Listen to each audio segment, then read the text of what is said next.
এবার তোমাদের page number 338টা solve করছি, দেখে নাও। কয়লা খনি থেকে কয়লা উত্তোলনের পূর্বে যে গ্রিন হাউস গ্যাসটি নির্গত হতে পারে তা হলো মিথেন।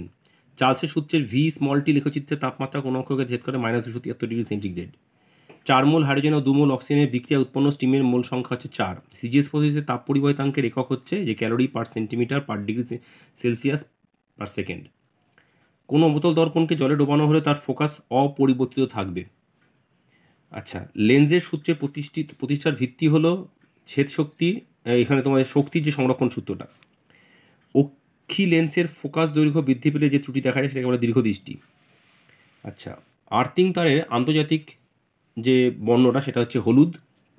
তেজস্ক্রিয়তার একটি নিউক্লিয় ঘটনা। নিচের কোন ধর্মটি পর্যাপ্ত ধর্ম নয়? এখানে দেওয়া আছে তেজস্ক্রিয়তাটা কী হবে। নিচের কোনটি সমযোজী জীবনধন দেখা যায়? নাইট্রোজেন। তড়িতের কুপরিবাহী জৈব যৌগ হলো C12H2211 অর্থাৎ চিনি।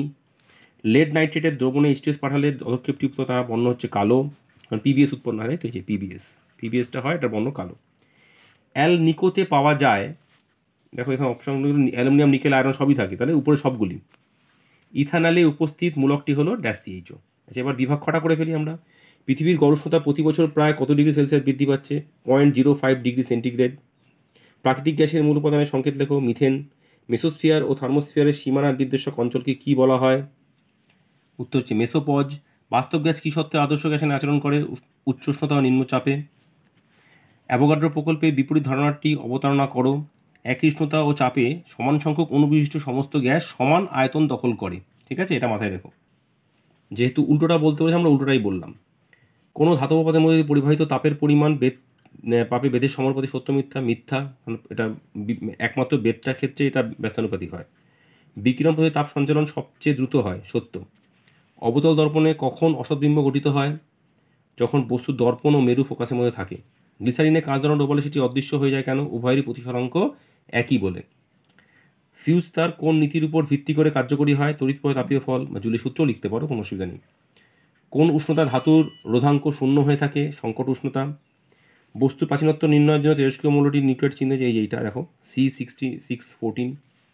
নিউক্লিয় চুল্লির গ্রাফাইট ও ভারী জল ব্যবহৃত হয় কেন? নিউক্লিয় চুল্লিতে গ্রাফাইট ভারী জল মডারেটর রূপে ব্যবহৃত হয় স্থিতিস্থাপক সংঘাত দ্বারা বিভাজনে উৎপন্ন দ্রুতগতি নিউট্রনগুলিকে স্বল্প শক্তি তাপীয় নিউট্রনে রূপান্তর করার জন্য। এটা তোমরা বইতেও পেয়ে যাবে। আচ্ছা, এরপর একটা ম্যাচিং আছে, ম্যাচিংটা দেখে নাও। একটি ক্ষারীয় মিথ্যা ধাতু হচ্ছে বেরিলিয়াম। মোনোটিন অ্যানায়ন ইলেকট্রন বিন্যাস হবে অক্সিজেন। ক্রায়োলাইটের সঙ্গে অ্যালুমিনিয়াম। আর স্টেনলেস স্টিল হচ্ছে ক্রোমিয়াম। এরপর ক্ষারধাতু সহজে ক্যাটায়ন উৎপন্ন করে কেন? ক্ষারধাতুগুলি সর্ববহিস্থ কক্ষের একটি ইলেকট্রন ত্যাগ করে নিষ্ক্রিয় গ্যাসের মৌলের বিন্যাস লাভ করে, সবচেয়ে কাছে যেটা, তাই তো, সুস্থিত হয়, তাই তারা সহজে ক্যাটায়ন উৎপন্ন করে।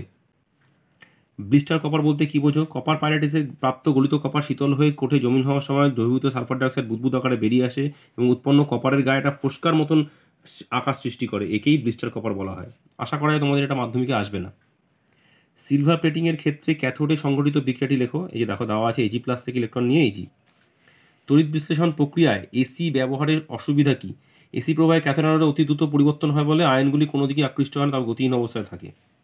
কোনো গ্যাস পরীক্ষাগারে ধাতবমূলক শনাক্তকরণে ব্যবহৃত হয়? এটা তুমি H2Sও লিখতে পারো, আবার অ্যামোনিয়াও লিখতে পারো, কারণ অ্যামোনিয়া তো গ্যাস হিসেবে ব্যবহৃত হয় না, জলীয় দ্রবণ হিসেবে, তাহলে H2S লেখাটাই বেটার। অ্যামোনিয়া জলীয় দ্রবণ ব্যবহার করা হয়। 98% গাঢ় সালফিউরিক দ্বারা সালফার ট্রাইঅক্সাইড শোষিত হলে যৌগটির নাম ও সংকেত লেখো। ওটা হচ্ছে পাইরোসালফিউরিক অ্যাসিড বা ওলিয়াম আমরা লিখতে পারি, সংকেত হচ্ছে H2S2O7। হাইড্রোজেন সালফাইডকে কীভাবে শনাক্ত করবে? লেড অ্যাসিডের দ্রবণ দ্বারা বা সোডিয়াম নাইট্রোক্লোরাইড দ্বারা। 3 কার্বনযুক্ত কার্বক্সিলিক অ্যাসিডের গঠন সংকেত লেখো। দেখো সাওয়া আছে, এটা কিন্তু নর্মাল গঠন সংকেত বলে কিন্তু এটা দিতে হবে, ভালো করে দেখে রাখো। পিভিসি পলিমারটি গঠন সংকেত লেখো। এটা পিভিসি পলিমারের গঠন সংকেত দেখে নাও। আর ইথানোয়িক অ্যাসিড একটি ব্যবহার লেখো। ভিনিগার প্রস্তুত করতে পারো, বা এই যে সিল্ক রেওয়ান প্রস্তুতি ইত্যাদি এগুলো করতেও লিখতে পারো। ঠিক আছে, তাহলে এই পেজটাও কমপ্লিট হয়ে গেল।